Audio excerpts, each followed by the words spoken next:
Good evening, everybody, and welcome to another edition of the Sports Exchange. My name is Scott Morganoff, Motor City Madmouth, and yes, you are seeing 7 people on this broadcast because it is loaded. And I tell you what, I have the 7 best people on the planet. Well, I don't want to count myself as one of them. All I am is a point guard, and I got a couple Michaels that are good basketball people, and they can draw their own conclusions out here. But nevertheless, we have a very strong episode here. We're going to go over a lot of different things as well. And of course, we have a new addition to the program, Michael Semio. So, Michael, this is your first time with this group. Why don't you give everybody a quick overview of yourself, please? Sure. Currently, I'm in the middle of writing my memoir, which I hope to have into an editor's hands this coming summer. Professionally, I am a healthcare consultant who helps healthcare organizations kind of write themselves financially. So that's me. Okay, good. Well, you know what? Let me give everybody an overview of the broadcast because there's a lot.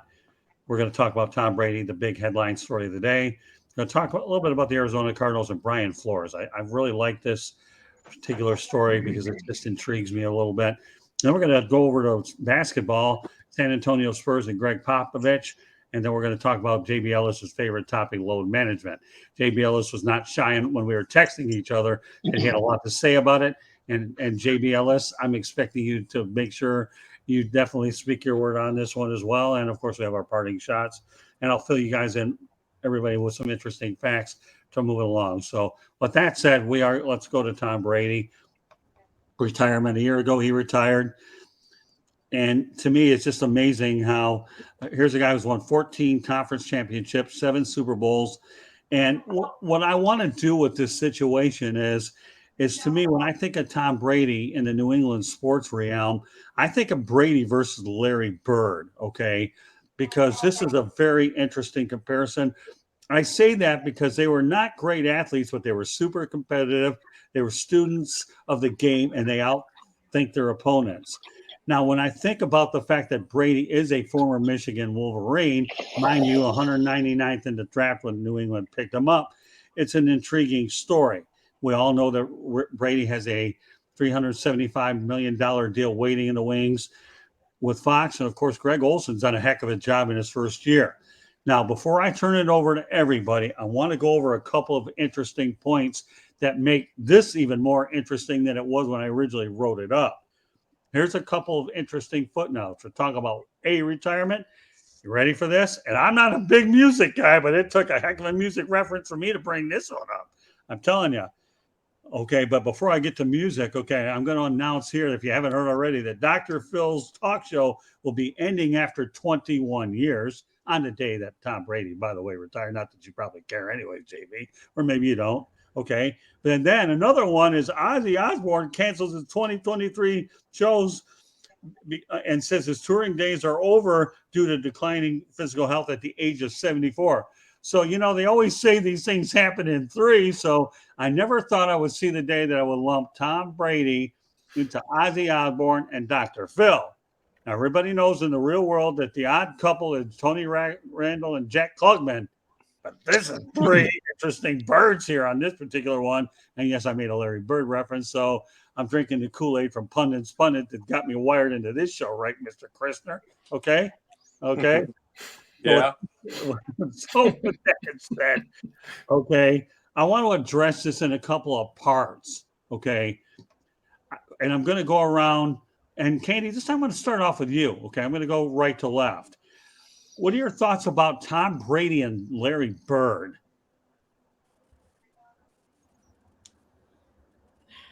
Two greats in their own sports. Tom Brady, they all say is the GOAT. I'm not going to say Larry Bird is a GOAT, but he is one of the best that the NBA has seen.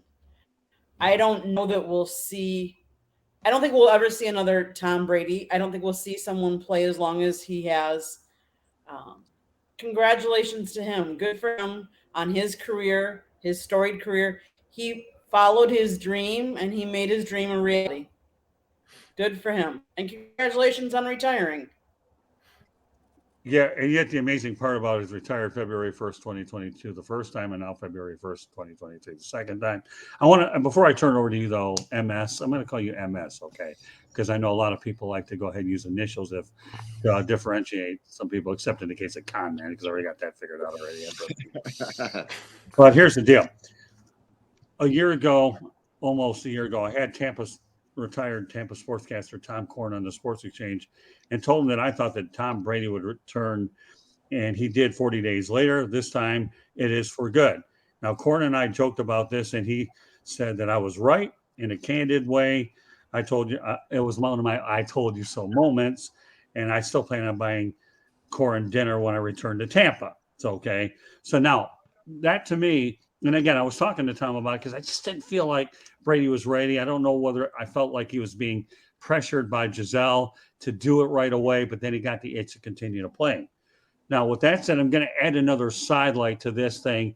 But before I do that, Michael, why don't you give me your thoughts about the Larry Bird and the Larry Bird Brady comparison? So I think it's a little bit different as far as, because Bird coming out of college was well known and had established his name, and he knew pretty quickly coming into pro basketball that he was going to be it. Brady a little bit different, right? Brady comes in a late draft pick, a couple of years later has to work his way through, and if not for a really tough injury to Drew Bledsoe, we may never have seen him. So the difference in the two is with Bird, redefine the position as Brady does. So there's that direct comparison to each of them. But again, Bird knew coming in where he was going to land, and he was going to be that guy for that franchise. Brady had no idea. And Brady, yes, once he has it and he holds it, he rides it for as long as he can and takes great pride in his ability to change his athletic ability, which wasn't much, but he does improve that. He improves his diet. He improves, his physicality as it goes forward. So I think they're diametrically opposed as far as making a direct comparison. But, as far as I can go with that, because I keep on looking at differences as opposed to anything that is comparable to each of them. Yeah, and I'll reiterate what I said before, because I had a chance to meet Larry Bird, and I worked with him when the Pistons were playing the Pacers at the Palace of Auburn Hills. And for those of you guys are hearing it for the first time, I addressed him by the Coach Bird. I know you're not obviously one of the better athletes out there, but what makes you better than a lot of the competition you face? He was really nice about it. The way it's about how you phrase the question, right, Jacob? If you phrase a question a certain way, people are going to respect you. He says, what makes me much different is I outthink my opponent and I think 3 steps ahead of it. And that's the mentality I have. Don't think in a million years that Tom Brady doesn't carry the same philosophy. He's a thinking man's quarterback. He really is. You don't rack up 90,000 yards because you can't think about anything and there's not a high intellect. But again, I'll reiterate, I don't think they were both the greatest athletes, but they were super competitive and they were students. And I think that to me summarizes it best. All right, Rick Curdy. Well, I mean, they're both played in Massachusetts. They're both legends there. I think how they're identical is probably their mentality. Is just that they're just driven to be the best. They want to win. They've won at the highest level. Like Mike said, theirs is a little different. We knew who Larry Bird was when he was coming out of college. We didn't know who Tom Brady was. I mean, who is this guy? And poor Drew Bledsoe, he's always going to be the Wally Pipp of the NFL. It's like if he only didn't get injured, we never would have heard of Tom Brady. So we didn't even know who he was. And then when we saw him play, we're like, wow, who is this? Sort of like a Brock Purdy. He was like, wow, who is this guy? Right. This guy is amazing. Then he wins all these Super Bowls, and now he's the greatest of all time. It's an amazing story, but I would compare them more on their mentality and their undeniable will to win. Yeah, Tom Korn and I had a really cool conversation when I brought him on the air. And again, it was just fun to be able to say, hey, I don't think he's ready yet. And it's not about I told you so moment, because you can kind of tell about competitive nature depending on the individual themselves. And, again, Tom Brady went out on his own terms anyways. Think about this. This guy, obviously went in the playoffs. The result wasn't as much as he wanted to, for sure. But, You know, he's going on his own terms, not like he don't have a job. And the one thing I should point out about his contract is he deferred some of that money, and the Buccaneers are going to have to pay him for the next 2 years as well. So it's not like this guy not going to paycheck. He'd always defer his money all day long. JB Ellis has been waiting patiently. You don't have to wait anymore. Give me your thoughts. Listen, Deflategate, Spygate, Tom the Turkey. He had more Super Bowls than any franchise, but he's a cheater. We have baseball, which we have the home run king, who's not in the Hall of Fame. So we're going to put Tom Brady in the Hall of Fame. Rob Parker said it best today. I'm with Rob. You know what? You're a cheater. You're a cheater. If we're keeping cheaters out, let's talk about what Brady is. He cheated. Not once, but twice. So yes, he had a great will to win. So did Barry Bonds. So did a lot of other baseball players that are in the Hall of Fame. Pete Rose, Charlie Hustle. The man wanted nothing more than to win. Gave his body for the game, not in the Baseball Hall of Fame. So, listen, Tom Brady's a great athlete, but at the same time, let's not all say he's Mr. Innocent. He's involved in 2 cheating scandals, so I'm good. Ron Man? Well, in comparison to them both, I think about professionalism and the work ethic. I mean, they're both leaders and they have the respect of their peers. And I think they've both done a tremendous job in their careers. Bird was not as long as Brady's, but I think that they both instilled the work ethic, and you have to admire what they've done during their career. I mean, Brady, he played 20 years, 23, whatever it was. 23. He had a great career. He had a great career, and he's a winner. Larry Bird is a winner. I would say they're both winners, and they're both outstanding individuals as far as their professionalism and their work ethic. So that's what I think about them too. Okay, Jacob. Semio, you're about to get a little bit of a lesson from the world's youngest birdophile.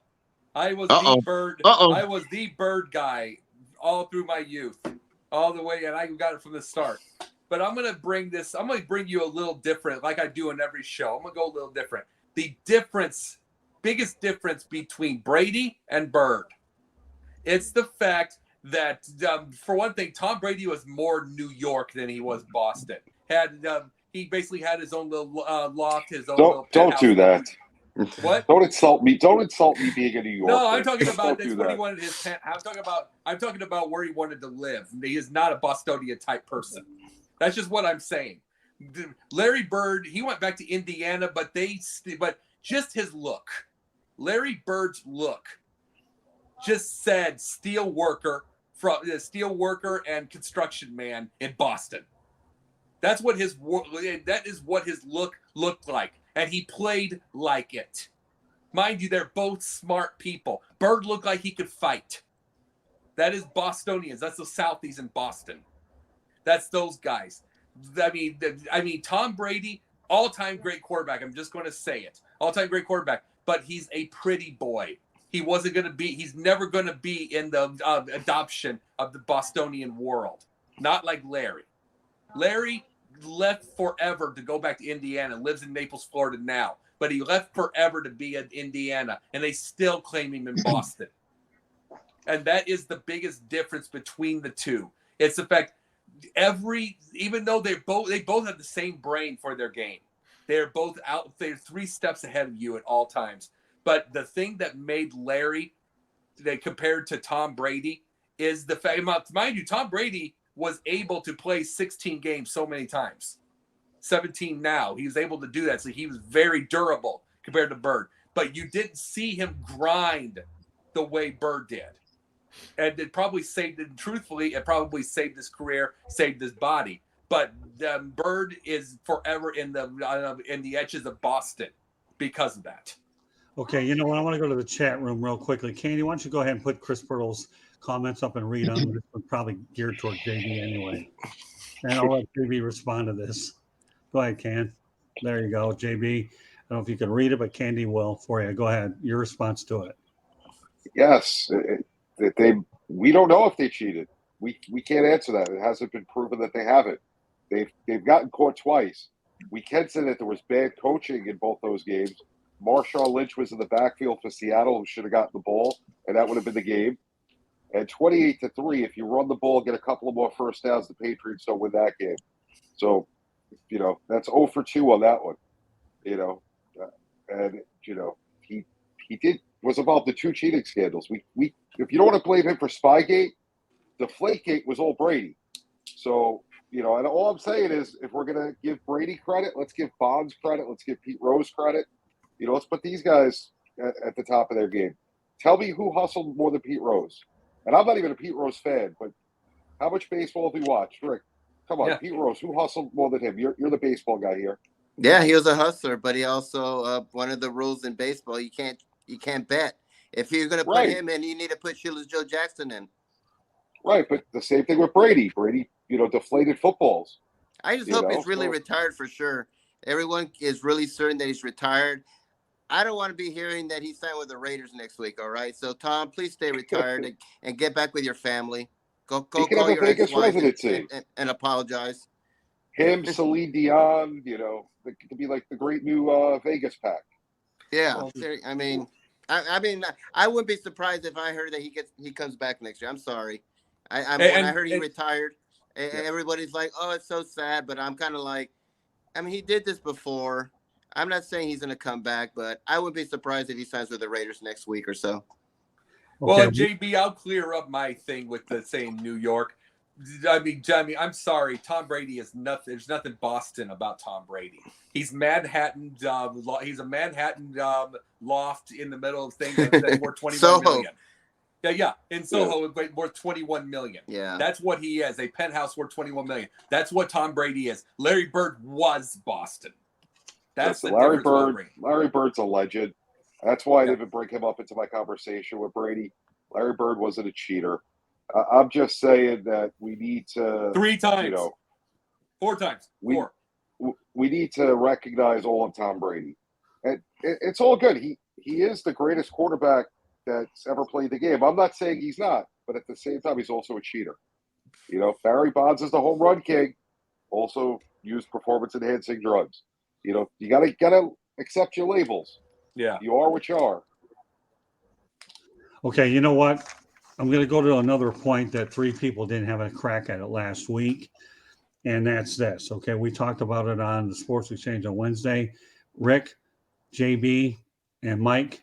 Okay, Michael, I'm going to address this with you. On First Take today, I watched Mike Francesa, Chris Mad Dog Russo, and Stephen A. Smith talk about Joe Montana over Tom Brady.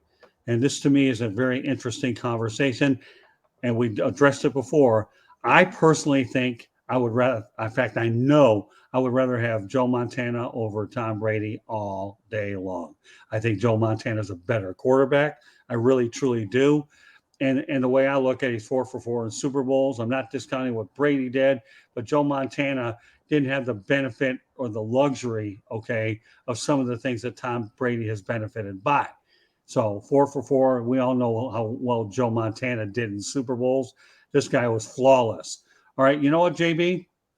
Lead off with this comment. Joe Montana, Tom Brady, who you got? Tom Brady is the GOAT. He's won more Super Bowls than any franchise in the league. Listen, you can't dispute that. I love Joe Montana. If you ask me who I personally like, I'm going to take Joe Montana. But if I want to win, I go Brady first. He's got 7 Super Bowls. Every other franchise that has, the top of the list is 6. So, you can't dispute that the man had a great career. Right. Okay, fair enough. Okay, Rick? Well, if I had a choice in the Super Bowl and I wanted the ball, I would pick Joe Montana, to be quite honest. He's 4 for 4, never won a Super Bowl. Brady would be up there, too. He would be my second choice, but there's just something different about Joe Montana. And Joe Montana, like Brady, he wasn't drafted very high, and look what he's became. So if I had the ball on the line in the Super Bowl with like 10 seconds left, I would pick Joe Montana. But overall, Tom Brady is the greatest quarterback in NFL history. Okay, I'll turn over to MS. I'm going to lean towards Brady on this. A Massachusetts guy and seeing intimately kind of what went on with him and that franchise as it went through the Super Bowls. I want his hands on the ball at the end of the game. And Montana was great, no doubt. And one of the two things about both of them is in Montana with Walsh leads to this transformation of the league, right? So that short passing game comes in with Walsh, and that's what Brady, that's really where he succeeds, is that type of game. So it's pretty interesting that they kind of have that parallel to them, aside from being great quarterbacks. So I'm going to land with Brady on that because I've seen too many comebacks, and I saw how that franchise relied on him with some really weak support. He didn't have the best receivers. He didn't have the best tight ends for a while, but Belichick relied on him, and he knew he could get it done. And I saw some games where you just didn't think it was going to happen. And these weren't big games. These were just regular season games that he kind of pulled it out, and he just rode Brady. So that's where I'm going to put my hat with Brady on this. All right. You know what, though? All right, JB, our colleague Denzel Snipes. If you says, to be fair, Montana had better built offenses. Brady made the man look like an all-pro. His best wide receiver was Moss. I'll tell you, he really had a heck of a year with Moss, who he had for 3 seasons, Montana for Rice for years and years. So excellent point, Denzel. Thank you very much for putting those in there. Those are really good. Okay. So, all right, well, we'll move on to our next subject, and we're going to talk some major. Oh, whoa. You forgot. Oh, right. No. Who forgets me? No. Good move. No, I thought we mentioned it, but you can get your. No, I didn't get it. No. The thing about it is, I brought this up last week with Montana. Love the guy, and I got to see 80% of his career.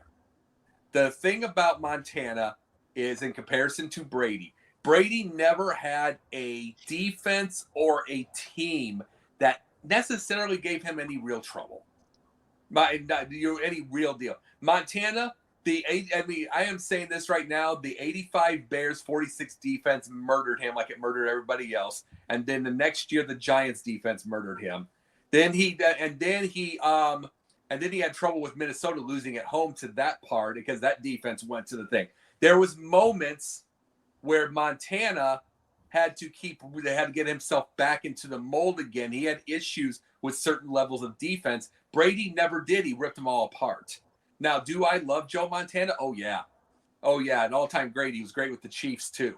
Mm-hmm. He would have great with the Chiefs too. And it's like, I think he's an all-time great. I mean, he's Joe Cool. He's clutch. He is the guy. You're right. He's very, very lethal.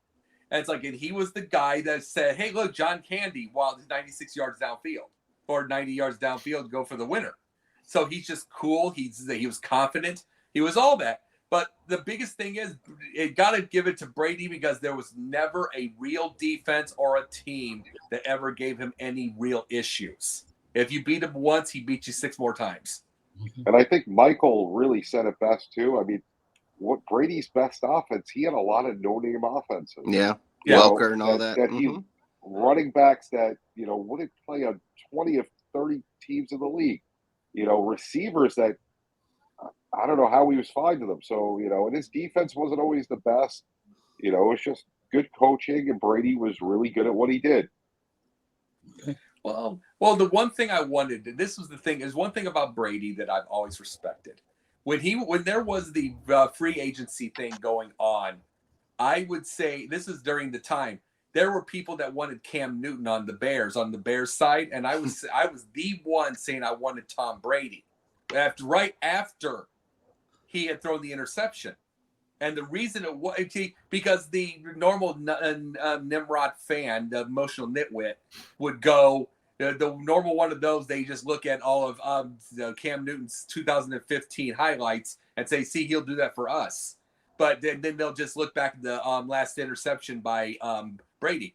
But see, the way I was looking at was the standard. Tom Brady has a standard. He has a standard, and it's just the same as with coaching. I would love to have Mike Tomlin. It's called a standard that they want, whether you're having a good season or a rough season, there's a standard that you still expect to win every week. I grew up with the Bears winning every week for 7 of my 8 years before I started. I want that standard again. And Brady, because Brady has a standard. So, and that's, I'm not saying Montana didn't have that, but it's what I respect with Brady. Okay. Can I jump in 1 second on that? Sure. Yeah. So it was interesting in watching those teams where I started to learn how Belichick was coaching. And Belichick has this way of shortening the game and playing to the clock and how many possessions you were going to have in a game, how many possessions you had left in a particular period of time. And Brady played right into that. Their offense actually geared towards that. And you could see it play out over time. And it was interesting watching those teams as the seasons went on, and you could see how it would develop.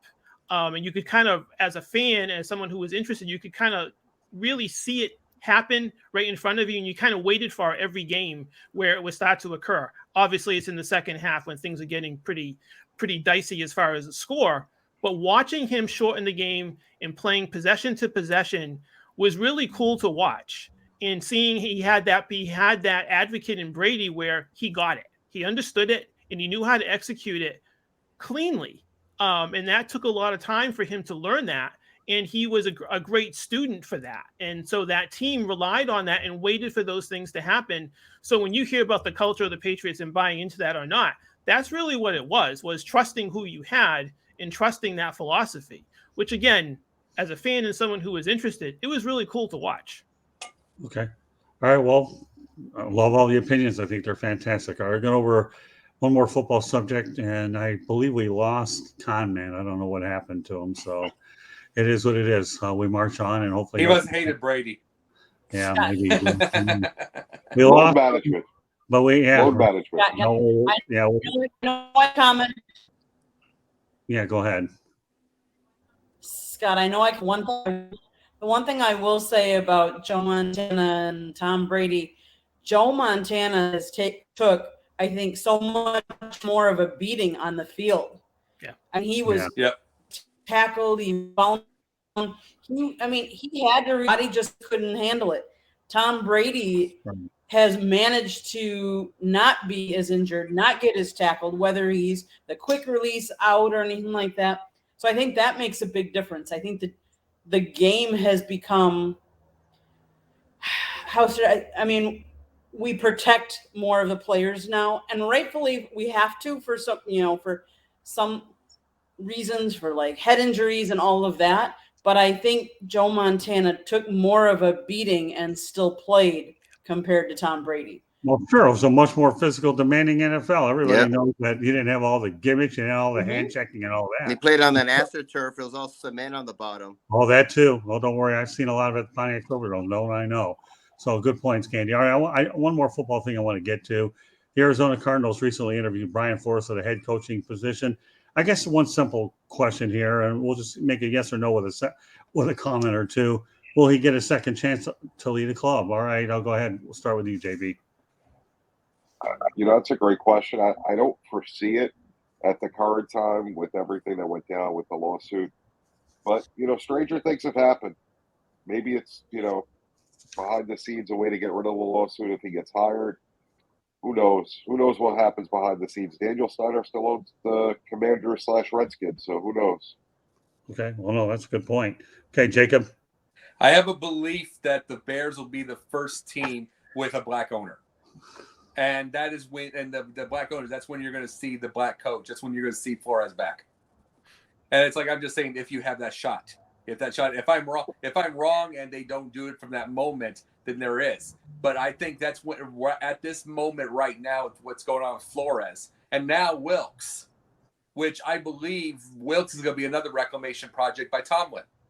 So my biggest thought process is, at this point in time, they're just going to be coordinators. And I mean, a tough coordinator, good coordinators, solid knowledge game, which all this kind of stuff right here. But I don't believe by itself, I just don't believe it's going to get coaching right now. Okay. Rick?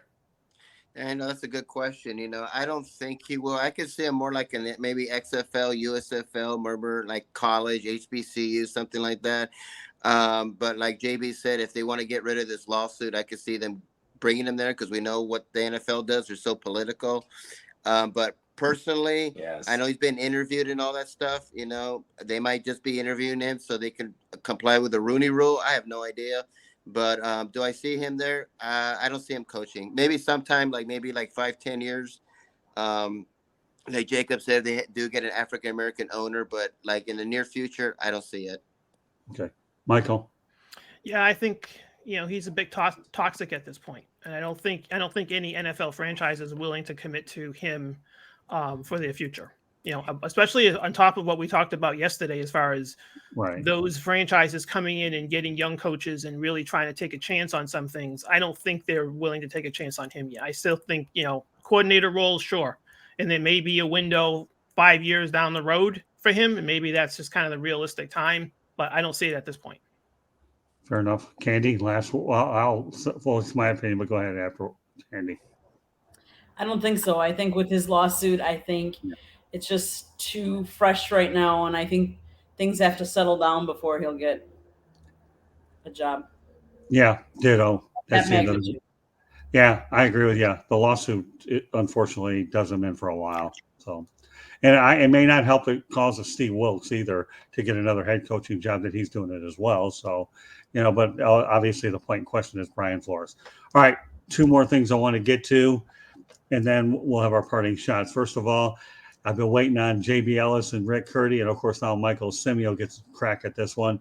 San Antonio Spurs coach Greg Popovich thinks that the NBA should have a 4 or 5 point play since teams don't bother to play defense. I know he's being sarcastic, but in reality, he's not satisfied with the new NBA. Okay, JB. Listen, what's defense? The Nets tonight got destroyed 139-96. 139 points. That's insane. It's ridiculous. Guys just don't play. And then they take nights off. Look at the Clippers.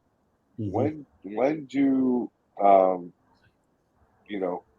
what's his name? When do Paul George and Kawhi Leonard play together? Once every 2 weeks? And they're 2 big players for that team.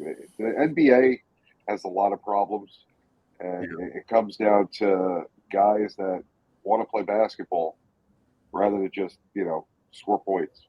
There's a lot more to the game of basketball. Yeah. Well, I guess all I can say justifies why we do basketballs on Sunday nights, right, JB? Because that's when basketball was really good and worthwhile. Now it's come down to what Greg Popovich has said. With that said, Jacob, go ahead, since you're a part of the Basketballs crew anyways. Oh, yeah. Well, the issue we have is, like I said, it's AAU. It's the AAU ball, and it's like we can't – it's like if AAUs and these people are going 1 year in college and going straight to the NBA, and you look at college, it's mostly threes there. What are you going to do to stop it?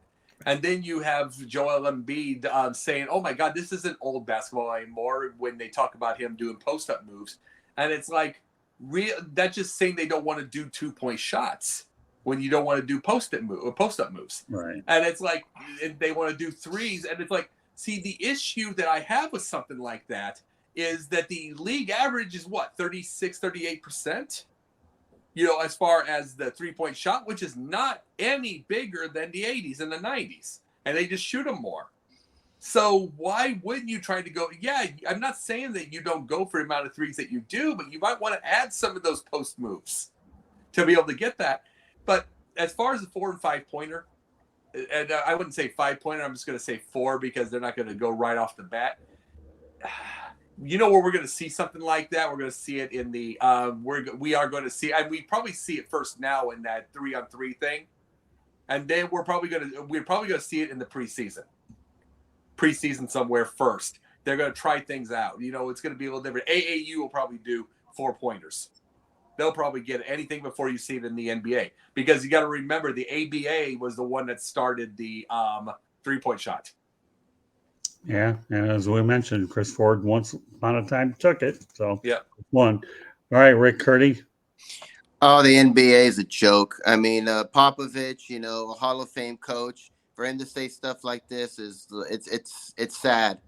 because he's seen the game just disintegrate. I used to watch great defenses like the Bad Boys, all that. I love seeing great defense. There's no more defense anymore. It's like football. All they want to do is see touchdowns. All they want to see is 3-pointers. All they want to see is, look at this cool dunk. Who cares about a dunk? It's still only 2 points.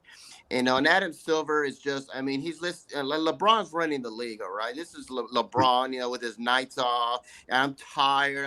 LeBron, just butch up, dude. Seriously, you're like 6'9". You want to be this tough guy, and you guys always want to take days off. And I feel sorry for the fans because they're the ones who paid, saved up all their money to get a ticket to see LeBron come to Charlotte, and then they come here to see the Hornets play because the Hornets are not very good. But they want to see LeBron play, and he's taking a night off because he's exhausted or he's mentally drained. This stuff needs to stop. Adam Silver needs to put his foot down. I guarantee you if David Stern was still alive, God rest his soul, this would not be happening. This is a joke. The NBA sucks, and there is no defense. I don't want to see 140 points scored every game. I want to see an 89 to 96 game if that ever happens. Well, I'm just going to say this real fast, Rick. I can just say this. You were talking about a 96-89 game. They had those type of games during like 2000, 2001, 1999. Those types, the lowest ratings in known history. There are just people, the people with the fish, with the attention span of a fish, can't stand the defense. They can't stand 2-1 games, 1-0 baseball games. We can. But they can't say that. I brought this up on a pundit point before I had a pundit's pundit. I brought this up. The sports world is for the casuals, and the casuals want to see the high points. They want to see they want to see the long ball. They want to see all the passing. They don't want to see the defense and do all that. So that's that's where it becomes a problem, though, because when we see those. But I can deal with something in the middle. It went from one extreme to the other. It's like the Globetrotters. It's like watching the Harlem Globetrotters play every day. Yeah, they've come to the point where they don't value the 2-point shot. A guy like DeRozan who, can shoot the 2, it's not valued because the 3-point shot's more valuable. You can miss 2 or 3 3-point shots, and if you hit one, it's worth more than, hitting two 2-pointers in the coaching metric, which makes no sense to me. Okay. All right, Michael, 4 or 5-point shot, absurd. Is that the right word for it? Yes, that is the right word. Okay. I could go really long on this, but I'm not going to. Go long. Legislation I'm sorry? Go long. I don't care. Legislating defense out of the professional leagues is where we are. And that's unfortunate. And I'm going to follow something up on what JB just talked about, the mid-range game. That's long gone. And it's there, right? And I try to watch professional basketball, and I have such a hard time with it because it is so disjointed what I'm looking at. And I can't comprehend as to what the coaching is and what the strategy is, except for everyone is standing around the 3-point arc, running a pick and roll or pick and pop, looking for a 3-pointer. And the shooting is not good, right? From that distance, it just isn't. The offenses have not evolved to this, where that is the primary goal of the NBA teams, the college teams, and yes, AAU. I've taken a look at some of the high school games.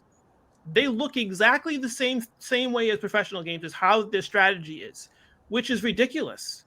That's being taught that way, and that's being allowed, and that's what's being instructed. So we're a long way from trying to fix this, right? I'm not sure how you can actually bring it back, but the fact that you don't have any defense, even, on the surface of this, just everything is through the lane, everything is an open jump shot, and everyone just wants to score. And that's really hard to watch as far as, someone who has been involved with basketball since the time I was 6 years old.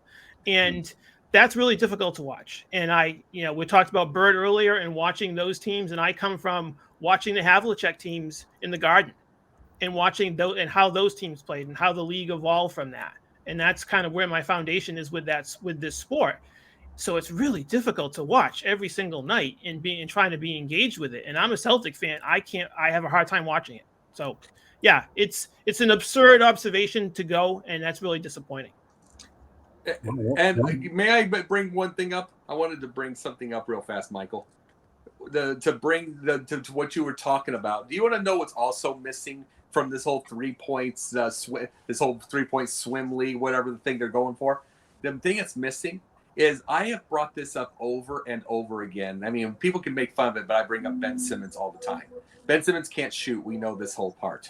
But the thing that can happen, the last week before he had to come out with his knee injury, you know how many assists he had before he came out with his sore knee? He's a pain in the butt. But you don't know how many assists he had for he came out in the right at the beginning of the second quarter? 7. Mm-hmm. He pitched. He was distributing the ball. You want to know what he had last week when he had 2 points, like 11 rebounds and 9 assists. And he had That's that not valued anymore. That's No, true. but you're right. But this is what I'm bringing up. That's 21 minutes. I'm like, if I'm a coach myself, I want that. I have scorers. But this is the way that basketball is getting now, where everybody has to be able to do that. You can't have that role guy. And guess what? He can block a couple shots and steal 2 balls. So he can do that too, even though there's no defense anymore. He does do that also at 6'10". I want those things, but you're right, JB. They don't want that anymore, which is ruining the ball game. You can have that role player that can do something like that, but they want everyone a shooter, and then they want to be able to make fun of Ben for not being able to shoot the ball. And it's like, I'd rather just have the guy that can do those things and help the other boys that can everyone shoot. at this point is a stretch 4, right? Yeah.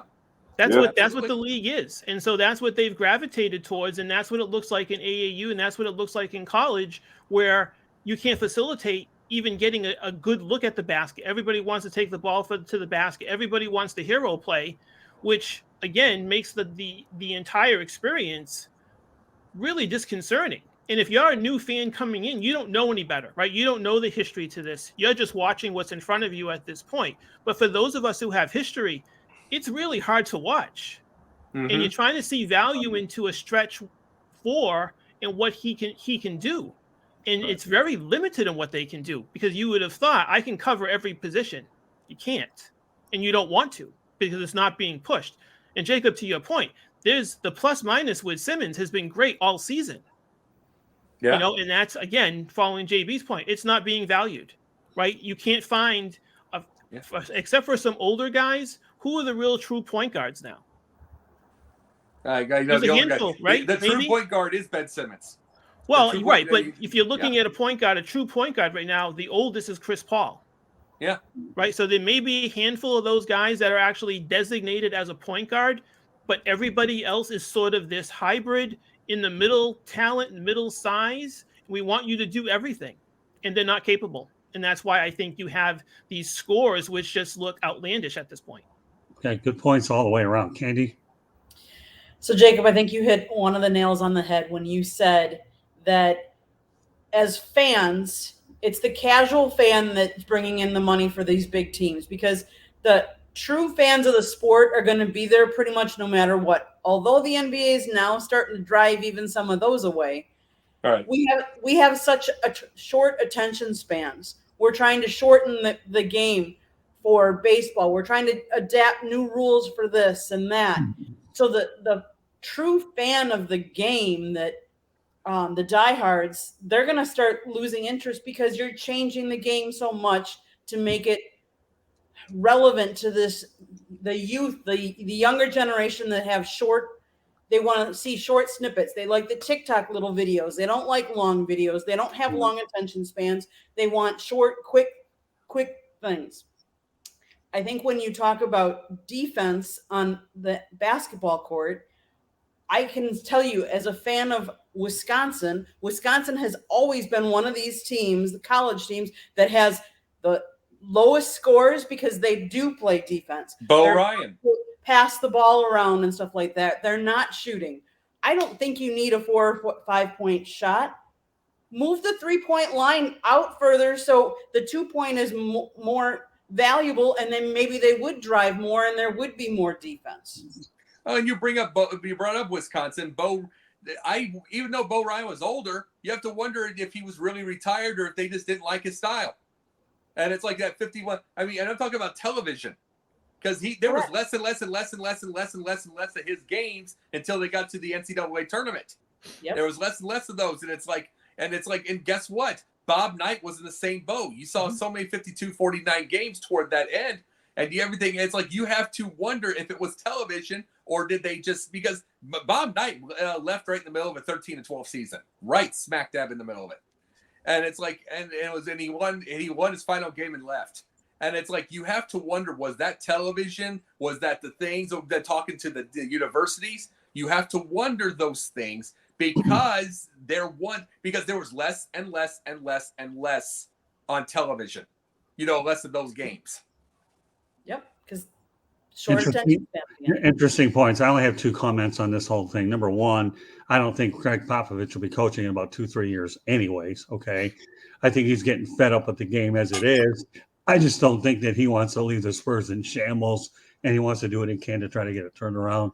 And I think they made a mistake when they didn't hire Becky Hammond as the head coach, because I think she's a lady that if there was any woman qualified to be a head coach, she would have been it, and the Spurs would have been it.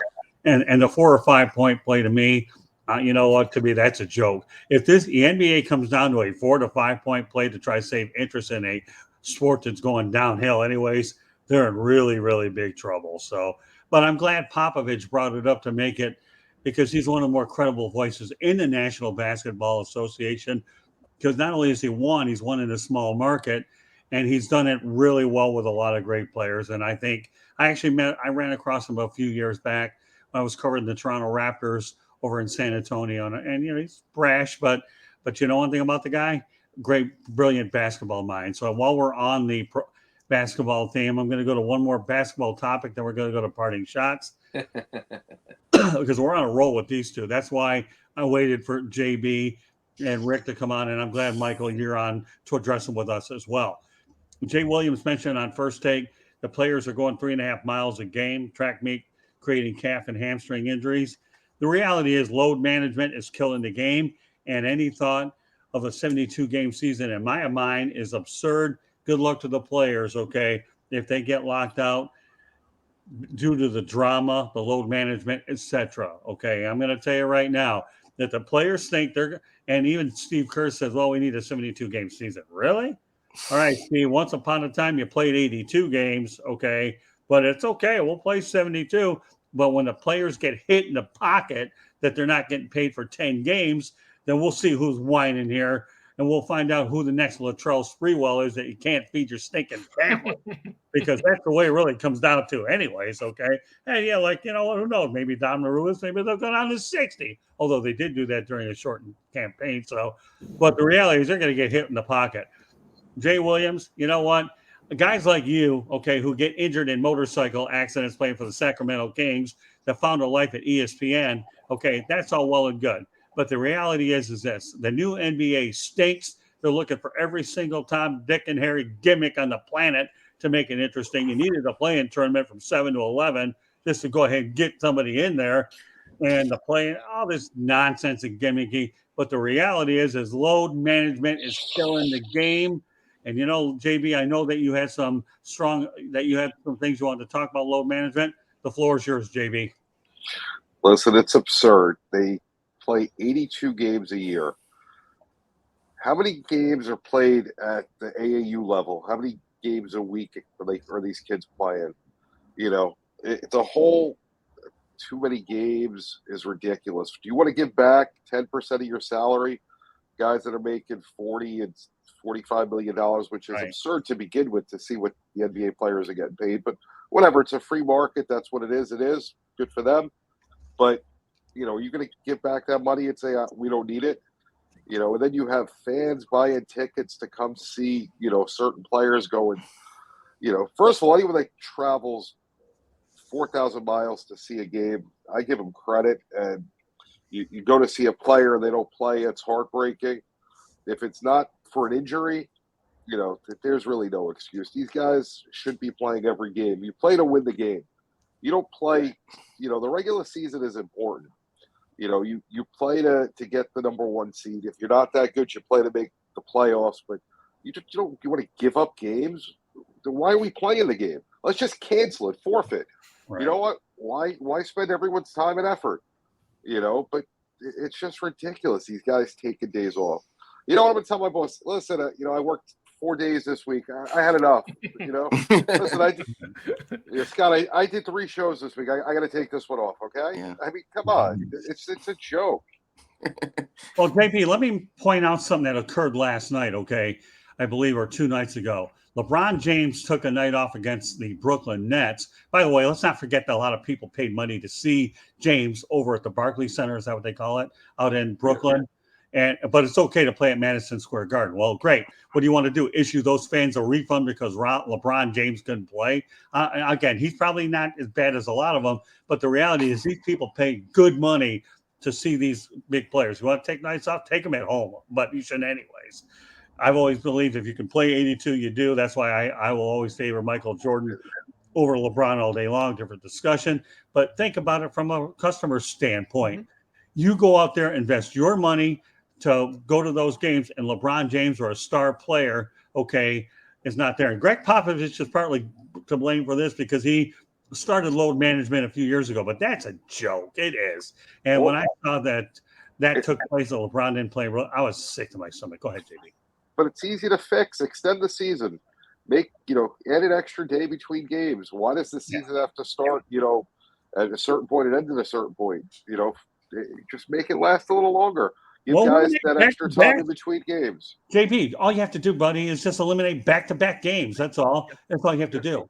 Back-to-back games. If you're that concerned about rest, give them back-to-back. Who cares? The NBA playoffs take forever anyway, so what's another few more days? I mean, the NBA playoffs, to me, make a 365-day year look like 395 days. Who the heck cares, I mean, but, yeah, forget the back-to-backs. But, don't you start taking days off, and people are investing this kind of stuff, they're not coming back. And right now, their fans are getting tired of it. And the owners all they're doing is literally absorbing everything so that they can lock these guys out, with all the drama. I don't have to get into that. But the NBA owners are prepared to lock the players out. And all they're doing right now is accumulating information to do it. Okay, Jacob. Load management, I say this part. Load management reminds me of the pitching staffs of baseball. Right. It's like you used to go 9 innings. Now you keep down 6 innings with 100 pitches, you're gone. And now guess how many arm injuries there are. Right. And it's the same boat with these players. It's like they can't, if you are sitting for every little ache and pain, can you take any real pain when it comes? Can you play with the hyperextended elbow? Can you play with all of these can you do what Isaiah Thomas did with the twisted ankle? Can you do all that stuff? Not anymore, because the reason Isaiah Thomas was able to do that in the finals, because he probably played, there's probably 3 total seasons that he probably played on twisted ankles most of the year. Because because you've got to remember, he was a point guard. He had the ball most of the time. He was running most of the time. He probably had twisted ankles we did not know about. And so he was able to do that, where you cannot do that anymore. And you can't get it because everybody does the load management. At the same time, we didn't see many 16-season players, 17, 18-season players during that time, because when they did play 82, you did see like Moses Malone and stuff like that, but he was dead by season 11 or 12. He just played to get the check at that point. But other than that, you don't see too many 25 season. You're not going to see that again probably, like Vince Carter. But you're going to see 17, 18, 19 season ones. You're going to see a few more of those because of load management. Am I liking it? No. But they are thinking of their long-term and their long-term earning things, Hey, Candy, I want you to put down Darubas's comment about the interconference one. That's a really good. Anybody that wants to talk about it, we can. But just put it up there. Rick, go ahead and give me your thoughts about load management. We're going to keep this one up, and maybe if time permits, we can talk about Don, because this is really good. Go ahead, Rick. It is a complete joke. I mean, how many years and years have they played 82 games? And I never heard Michael Jordan or Larry Bird, Isaiah, Karl Malone, all the greats that I watched, Clyde Drexler, ever say, you know what? I need to take a day off. I am so mentally drained. But yet they're not mentally drained to go to the nightclubs and go to the strip clubs and do all this stuff and go on their TikTok and go on their social media now. And it's just the game is so watered down. We talked about no defense. That's why there's so many people scoring 60, 70 points a game, because there's no defense. And now these spoiled, entitled I'm not billionaires. Billionaires are acting like children, and here we are working so hard for our money. You know, and these guys make millions and millions of dollars, and they're complaining because they're too mentally tired. It is a complete travesty. It's insulting. It's a joke. These guys are so spoiled. I blame LeBron because he's the king of this, you know, with his load management. I got to take a mental break because I'm so incredibly intelligent, and all this garbage and the whining and the flopping. You know, he's the king of the reason why the NBA is so horrific, and they let him do it. There's no saying you're letting the inmates run the asylum, and that's what they've done. They let the inmates run the asylum, and the other people are just standing by, like Adam Silver, because we don't want to upset them. We don't want to upset them. We don't want to hurt them. We don't want to hurt their feelings. So they let them do what they want. I haven't seen an NBA game in probably like 20 years. I think the last game I saw was Harlem Globetrotters play, and that was more entertaining than what I'm seeing in the NBA. Rick, you're holding back. You're holding back, Rick. Tell us what you think. Yeah. Let me point out, I know we haven't mentioned this yet, but we will right now. Just so you know, the Sports Exchange can be heard on iHeartRadio, Apple, Spotify, Google, wherever you get your podcasts. So if you're out there on your bicycle, subway, wherever, there you go. Also, please hit the red subscribe button on YouTube, South Florida Tribune. We're striving for 1,000 subscribers, and that's what our target is. We want to grow. Now, go ahead, Mike. I know you've been patiently waiting. So I have a huge problem with load management. And one of the things I had read or I had listened to where someone was trying to describe, because of the technology and the therapies, and that's what was causing some of the issues as far as load management, why these players had to rest. And I looked at it completely differently. I'm thinking, these are world-class athletes. They have all these advantages of travel with flights. They have the best nutrition, or the ability to get the best nutrition. They have the ability for therapy and training. And that's why we have to rest. It didn't wash with me. And it doesn't wash with me in general, because I think the fact that you've grown these athletes to the point now where they're conditioning themselves where I am going to plan for days off. And, you know, some of the things I had read earlier was talking about the players actually going to management and saying, I'd like time off, right? It's not management in some situations that's making these decisions. It's the players who are saying, I want time off. And that, again, going to this instant message as far as, you know, having the opportunity to see your favorite player once a year. That's a huge issue. It's always been a huge issue. And now you have potentially where that player takes time off, takes the day off, takes the game off. And politically, the way the league is looking, you know, you have those, as Candy was mentioning earlier, as far as mentioning the casual fan who's paying good money to go to this. And it's gone away from being a game as opposed to being entertainment. Good point. And you know what? If you can afford to go to a game, sure, remember, right. You know, the Knicks are ridiculously priced, the Nets are ridiculously priced, and a lot of other markets. And one other thing, Scott, just sorry to interrupt you, but also, I mean, how many guys don't play on a nightly basis that are on the bench that can play to take minutes away and lessen the load, and it wouldn't be that big of a deal. So instead of playing 38 minutes, LeBron plays 34, and, you know, you play the 12th guy that didn't get off the bench, you know, for those 4 minutes. You could distribute minutes a little bit differently to get rid of load management. All right, you know what? I got to go to the chat room. And by the way, Daniel Alvarez, I'm looking forward to seeing you really soon over at spring training. Daniel Alvarez, just so you know, was one of my colleagues with the Miami Marlins. So, Dan, you know, I'm looking forward to bringing you on here real soon, pal. And I'm looking forward to seeing you at spring training, working with you with the Miami Marlins. Off to a couple of comments, and I'm going to go back to what you were thinking, Mike, okay? And that's the fact that Don Rubis hits it. The worst part about it is you get to see your player that plays in the other conference, get to see them once, and that's it. Bad. And Dan, looking forward to seeing you. Also looking forward to having you on the show one of these times, in person or on the road. Another one, Keith Angle nails it too. Great take, load management, ridiculous. Try that in the real world. Okay, no, okay. So these comments in the chat room are absolutely loaded. Keep them coming. I'm going to put everyone up. I'm going to talk about them. And when my friends come out here, I'm making sure we get them up too. And and it's all good here. All right. Well, with that said, Candy, I said a mouthful. Then again, I always do.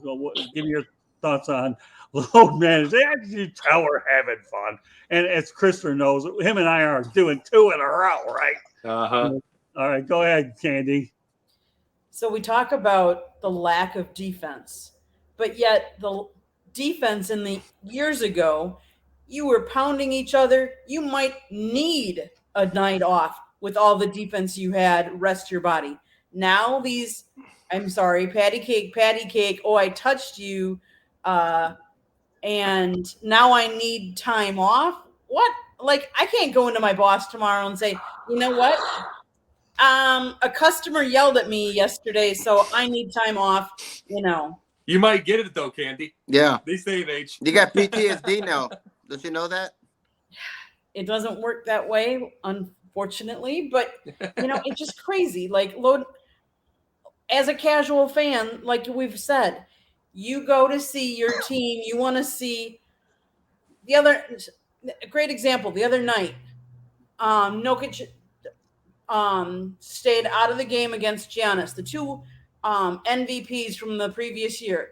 Wouldn't you want to see that matchup, them 2 go against each other? But yet one of them was load management, sitting on the bench, not playing. So you missed that opportunity. Well, that's a prime opportunity to promote your game, promote the teams, promote those players, and yet you missed the opportunity. You sat one. Well, what's interesting is when you mention that, why wouldn't the league step in and say, hold on a second? We've got 2 prime players here, 2 great teams. Why don't we showcase this? Right? So you lose that marketing opportunity right then and there. You know what, Mike? Wait for the next collective bargaining agreement. Well, no, and because I mean, how do you pick and choose which games you decide to tell guys they got to play? I don't know. I got to play the hot net. I don't know. I can't play right now, but let me play the Hornets. You stink. Don Darubas is on fire here. I'm sorry to interrupt you, but this is a Basket Bros moment, okay? And I have to put that up there because Darubas is really nailed it. Sorry, JB, to interrupt you. Oh, he couldn't play in that era. Yeah. No. There's no way. Oh. He's such a whiner right now. Can you imagine the Bad Boys and Lane Beer and Rick Mahorn? And I mean, my goodness, Charles Oakley. Can you imagine him against Charles Oakley? Charles Oakley would destroy him. He'd be crying in the locker room, LeBron. And he couldn't play for a week because he's got PTSD and I got all these mental problems with me. And I'm so upset and hurt right now. Did he try to kick a fan out because he was making fun of his receding hairline?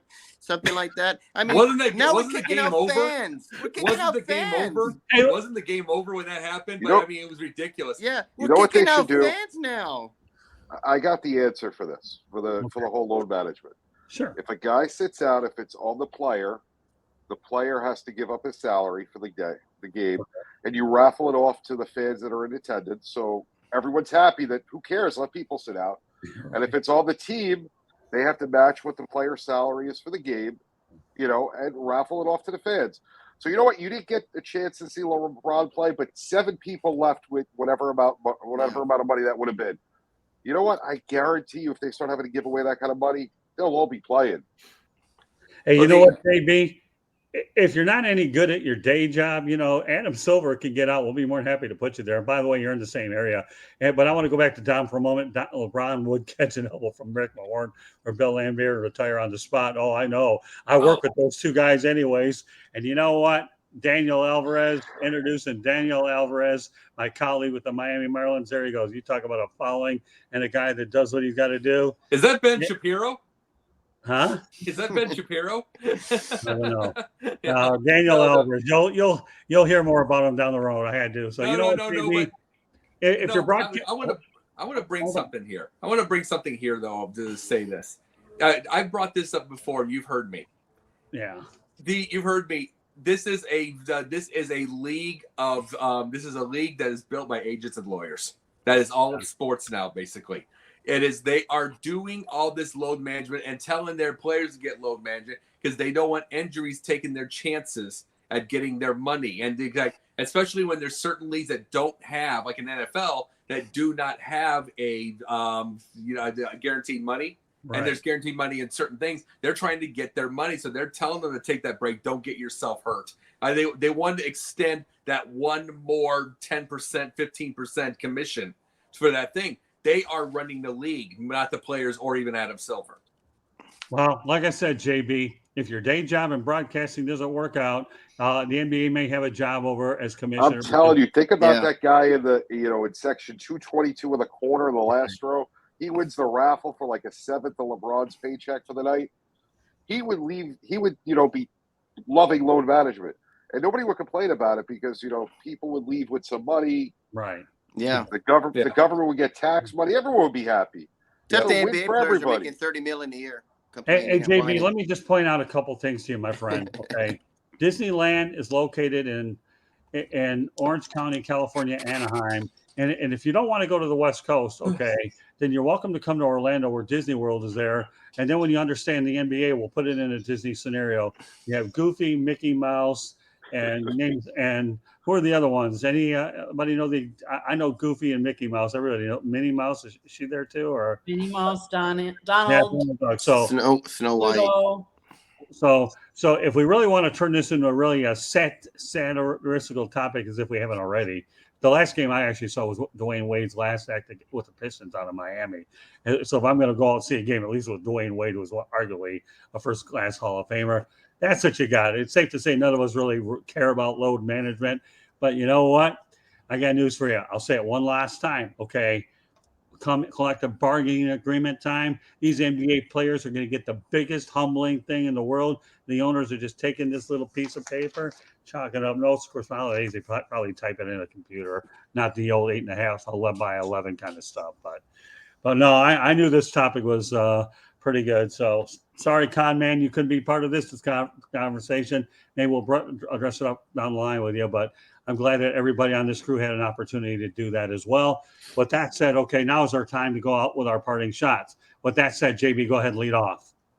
So, the officials in the NFL, the NBA, the umpires in baseball, officials in general, I don't know. We talk about how the play is deteriorated. We're talking about high-scoring games, no defense in basketball. Football, we have, no defense or ridiculous scores or all defense. But the officials in these games have been horrible. If you watched both championship games last week, it was disgusting. Now, people went crazy and said it was a fix, and there was a script. I wouldn't go that far because if that was the case, Dallas would win, the Giants would win, Chicago would win. You'd have big-name teams winning. But, these officials are horrible, questionable calls, not knowing the rules, having a replay for a first down when the guy brought the ball back on a third down, giving 2 third-down plays. It's a bad look. You watch a great game, two teams that went out there and played their hearts out. And, the fact that the officials were involved in the outcome, it's just not a good look for any of these leagues. Good points. All right, Jacob, go ahead. You took part of my thought, JB. No, no, but let me say this. Part of the reason we get an issue like that game, which and JB knows this because he heard me. I was mad at the game being ended like that. I was mad because I was on the edge of my seat. It looked so beautiful, and then they get to that thing. But this brings up a point. It is no question that it goes like this because the television called down in the fourth quarter, and there's a politics to it. They wanted stories. They wanted their stories. And the thing is that it's got a politics in the thing, regardless of anything. And media, whether it's media politics or anything like that, it's got to stop. It's got to stop because when it gets completely obvious that that the game is being rigged of any type, whether maybe it's not rigged automatically, but it's rigged by wanting a story. Letting a story out there. Let's get it because we get this. We're going to get Andy Reid, and we rig it based off of that. But the thing is, when you get something like that, how hard will the players on another team go? How hard will they play? How hard will they give it if they know? Like there was an interview with Arian Foster. He talked about that he got a script or whatever. The guy's kind of a conspiracy theorist anyway, so I'm not going to say it in full. Especially when you would not have your TV, when you would not have your TV product like Chicago, Atlanta, the high end New York being so bad so many times. So I don't believe that totally, but there's a point to it. The rigging comes in the politics and the story by the media, and things would get a lot more interesting again if we quit kowtowing to the media and kowtowing to the politics of everything and kowtowing to stories. Just let the game play itself out. Okay. All right, Rick. Rick. Okay. The NFL seems to get everything right. The ratings, the Super Bowl, everything, but their Pro Bowl All-Star game sucks. It is the worst easily in all of the sports. Now they want to do flag football. I have no problem with it because they don't play any defense. They don't want to hurt their buddies. I mean, the Pro Bowl has been a complete joke. And now it's getting worse because now we're seeing people like Tyler Huntley. Who? Derek Carr, who led the NFL interceptions. He's in the Pro Bowl. What's going on here? They used to play the Pro Bowl All-Star, whatever that garbage is after. Now they're doing it before. Because they want to, we can't see the Patrick Mahomes and the Trevor Lawrences. So we got to see like these BC players. I thought you had to earn a spot for it. So what the NFL needs to do is just have a Pro Bowl. Don't even have a Pro Bowl. You've been selected to the Pro Bowl. Don't have a game. Call it as it is. Congratulations. Forget the Pro Bowl. It stinks. It sucks. Nobody watches it. It's a joke. Get rid of it. Just name them to the Pro Bowl and let's have it at that and move on. All right, Mike. This is something I held from yesterday. There was an anniversary yesterday from 1970, which was P. Maravich breaking the scoring record in the NCAA and breaking Oscar Robertson's record. So there was an anniversary that I marked. I've had marked in my calendar for a very long time. Also, in conjunction with that, I don't know if you guys had paid attention to the fact that the SEC network is running a 7-part series about the SEC conference in basketball. The first episode was this past week, which really dealt with the segregation and what was taking place in those particular areas down south. I thought it was really well done, really focused on Kentucky basketball and Adolph Rupp. So that's a series that's premiered last week, and it's every Monday night. So more interested in the Maravich anniversary, though. Very good point. No, I know you do, and I talked about that before, and I'm glad you held out so that we can all hear it. All right, Candy, please give me your parting shot. So I want to say kudos to the University of Wisconsin. I know most of you know that I'm a big Wisconsin Badgers fan. So the details came out yesterday because it's a public university that Jim Leonard, obviously they didn't retain him. They brought him in as interim coach. They decided not to retain him.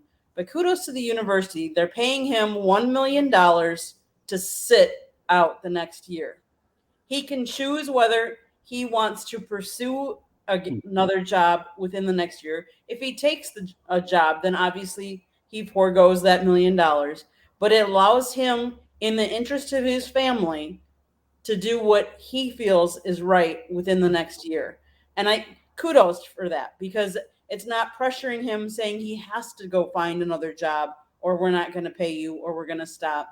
It allows him the time to make the right decision, whether he takes a job in the NFL or in college football. Very good. All right, a couple of things I want to mention. Number one, I wish Steve Ballesteri was here. He's my close friend. If you've ever worked with him, I think, JB, you have, right? Yes. Yeah. And I think Rick has. Jacob, I don't know if you have at all. No. Yeah, I wish you had. I would love to have had Steve Ballesteri on the show. Only one little problem. He's a hero of mine. I really love this guy. I really do. But he's dealing with some health issues with a lot of his family members, dealing with dementia and Alzheimer's. But if there's ever a guy that belonged on the show talking about Tom Brady and Larry Bird, it was definitely him. Steve, all I'll say, pal, and I really have a heart with people I care about. I love you, Steve, and hopefully one of these days we'll get you back on here. We'll talk about Tom Brady. But I know he has to take care of priorities at home first, and I completely respect that. My parting shot is actually, it would have been a topic tonight if Tom Brady didn't decide to invade this situation. So I'll make it short and sweet as much as I'm capable of doing. Okay, this one's about Al Michaels. Return to primetime calling the Jaguars-Chiefs game. Can you imagine what he was feeling being on NBC versus hiding all year at Amazon Prime? Oh my goodness. Nothing like coming out of the prime to be in prime time with a network that's going to reach a whole lot more people. Al, at least, I mean, I know he worked with Tony Dungy that night. Candy and I didn't see it because guess what? We were at the game. So, well, no, we weren't at that game, but I know that there were games that they were there. But with all due respect, Al, oh, no, actually, he was at the Jaguars game, I believe, with the Titans, if I remember right. And Tirico did the other one. Nevertheless, Al, there's a far difference between Amazon Prime and NBC, and a whole lot more people can see it. But you know what? More power to Al. He's still one of the greatest broadcasters of all time, and we all know what he's done. So great job by my crew tonight. I know we had a lot of stuff, and I'm very proud of the crew that we have. And I don't know whether Con Man was off the air due to internet problems, so I won't get into that. But we certainly appreciated the presence that he was on here for the time he was. I'll deal with that at some point down the road. I'm just glad that everybody had an opportunity tonight on the Sports Exchange to address each and every one of these important topics. And I also want to thank everybody, for participating in the chat. It's great. And yeah, am I going to say something about Alvarez? You bet, man. I love working with this guy with the Marlins. I like working with all these people on the road. All right, with that said, I'll let everybody know how they can get a hold of you. But Candy, before you do that, go over the particulars one more time, how they can watch this thing. So if you'd please hit that red subscribe button in the lower right corner to subscribe to the South Florida Tribune. We're striving to get 1,000. If you want to listen to us audio, please, any place you get your podcast, Apple, Spotify, iHeartRadio, Google. We have many shows. One of the shows you can catch me on the sideline is Chicks and Salsa. We have Inside the Pigskin. We have 108 Stitches Baseball Talk, which will be coming back on a more regular basis now that baseball season is about to kick off. We have Fire Up Series. You can email us at southfloridatribune@gmail.com. You can go to our website, www.southfloridatribune.com, and you can read all kinds of good content, see all of our shows. Come over to the South Florida Tribune side. That's all. Yeah, I should make one programming note here. Michael Semio, obviously, I'm looking into bringing him on the real and the rare. That's going to be a great show. The thing I learned about Michael on our first show last night together is you want to talk about a guy well-rounded in and out of sports, Michael. You were impressed the living daylights out of me. And I can tell you right now, my friend, a guy with your high intellect and everything that I see about you, you're a natural on any, but the real and the rare might be a pretty good niche as I try to figure things out. Just want to let you know that. With that said, Michael, let everybody know how they can get a hold of you. Well, thank you for those kind words. That was very nice of you. Welcome. So I'm on all the social networks, Facebook, Instagram, LinkedIn, Twitter, at msemio is my handle. So reach out. Let's connect. I'd like to grow my network, grow your network. So we'll go from there. Very good. Well, you're doing a great job. You're 2 for 2. Rick? You can find me on my website, www.charlottebats.com. Please go on there, sign the petition. We're trying to bring Major League Baseball to Charlotte, North Carolina. I'm also on Facebook at Charlotte MLB, Charlotte Bats Baseball. I'm on Instagram as Charlotte Bats, Twitter, Charlotte Bats Baseball, and LinkedIn under Rick Curdy, CURTI. And Michael is a good friend of mine on LinkedIn and Facebook now. So we're now connected on there. Very good. Well, it's all about bringing people together on these shows. That's one of the most gratifying parts about bringing different people together. Glad to see that. All right, Jacob, go ahead. Oh, well, I have nothing going on. So, no, it's okay. No, let's see. Sunday is I'm on Jake the Pundit, where I'm completely and utterly shy and I walk on eggshells. But anyway, Monday night, Sunday nights, Basket Bros. Monday nights during the season, not even during the season. Monday nights I got the Pundit Views, which I'm doing interviews, and Scott's already been one. So it's going to be a really nice. JB, you're going to be on pretty soon. I got a lot of people ready to get going there. Tuesday nights will be confidential. Wednesday night double headers, the Pundit's Pundit, and this one here. We had a great show that blew Scott's mind tonight. So we had that part right there. Thursday nights off Sideline Sports, the show called Yin and Yang with TJ Sanson. We talk film and theater. We talk philosophy and politics. We talk all kinds of things. And tomorrow night we have an interview with a local Atlanta filmmaker named Barrington Marson. So, and he's got a couple movies going out, and I'm helping TJ with a couple movies myself, which we got a short going on in the spring. And then on Fridays, when they call me, and if they call me, I'm on call sometimes, the Gauntlet. So it's just a part-time, but it's like whenever they call and need. So I stay pretty busy.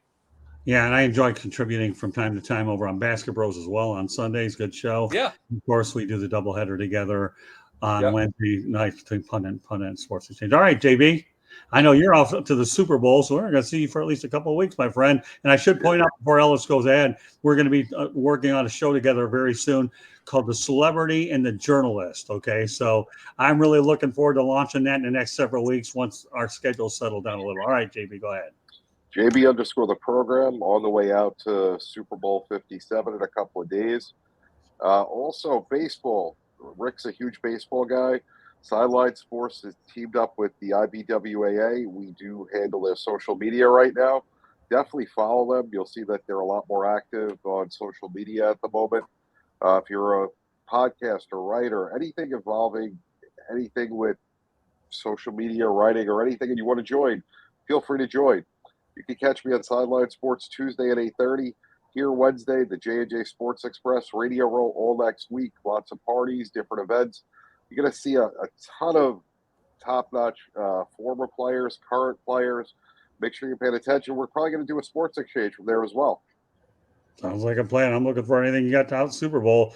I've been a part of 7 of them, 4 in person, and any way that we can assist Sideline Sports on our Super Bowl coverage, that's what the partnership is all about. Not only expanding the coverage in any way that we can, but I love being able to have the talent amongst between the two parties. Candy, anything else that you want to mention that I forgot or anything or about us? Just hit the subscribe button.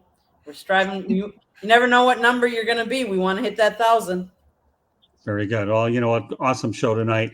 So on behalf of Candy Ebling, Michael Semio, Rick Curdy, Jacob Christopher, JD Ellis, the program, who had some great thoughts about load management, as well as other stuff.